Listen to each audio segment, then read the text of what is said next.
Well, hey there, it's David H. Lawrence, the 17th. I was just going over my notes. I was just at the Union Hall for a meeting of one of the committees that I'm on, and I heard something mentioned that I've heard mentioned several dozen times this year, and every time I've had the same response for it.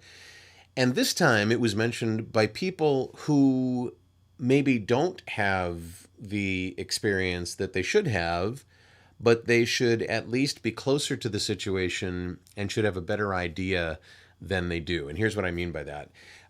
One of my colleagues on the committee that I was meeting with said, "Oh, yeah, audiobooks? Oh my God, that has to be the worst possible job ever.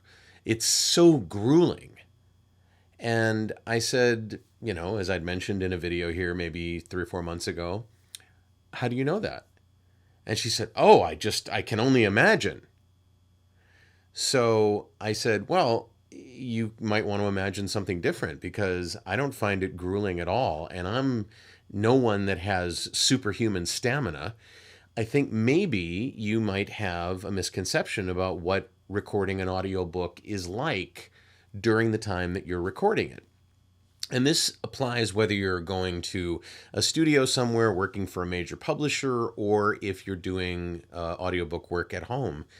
But because audiobooks are so big when they're done, 5, 10, 15, 20, 30 hours, who knows? A lot of shorter, but most of the time they're 10 hours or so, between 7 and 12 on average.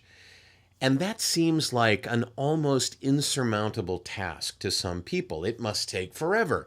You got to work so many hours on each finished hour, and it's just crazy. But that assumes that you're doing it all in one fell swoop. It assumes that doing the actual work is somehow boring or repetitive or is taxing. And it's not. I mean, when you think about the amount of work that goes into doing on-camera stuff, I mean, I've been on set from 6:30 in the morning until 3:30 the next morning. Made some great buck there, but the point is that was grueling.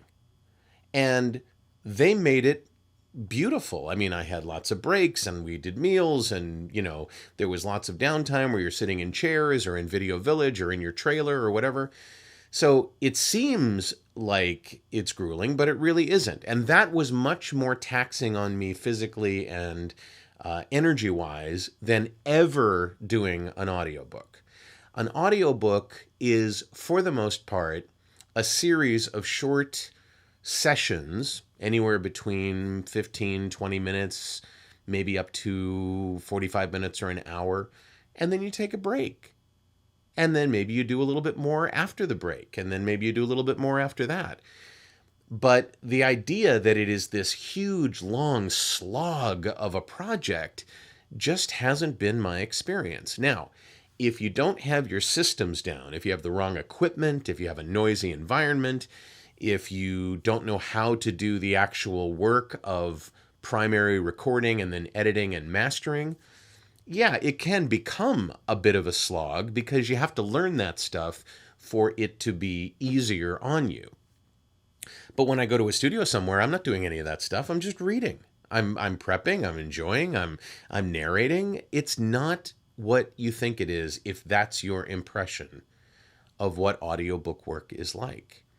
And when I said all this to her, she's like, "Oh, huh. Well, I guess I just thought that must be what it is because I guess that's just what I thought."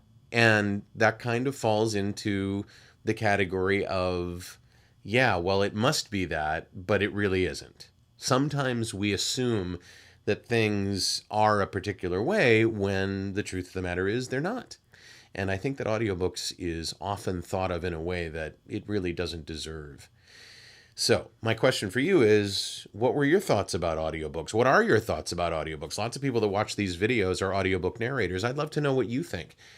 And especially if you're an experienced audiobook narrator, do you still think audiobooks are a slog? Do you still think they're a pain? They're grueling? Do you think it's tough? Let me know. I'd love to know. In the comments below this video, just leave me a comment. Let me know what you think. If you'd like to be on my list, I'd love to have you. Just scroll all the way down to the bottom. If you're on voheroes.com, there's a form you can fill out. You can be on my list. We'll be doing one a day of these for the rest of the year, and then we'll switch over to once a week on Wednesday. I'd love to have you on that list so I can tell you when that happens. I'm David H. Lawrence, the 17th. I thank you so much for watching, and I will talk to you tomorrow.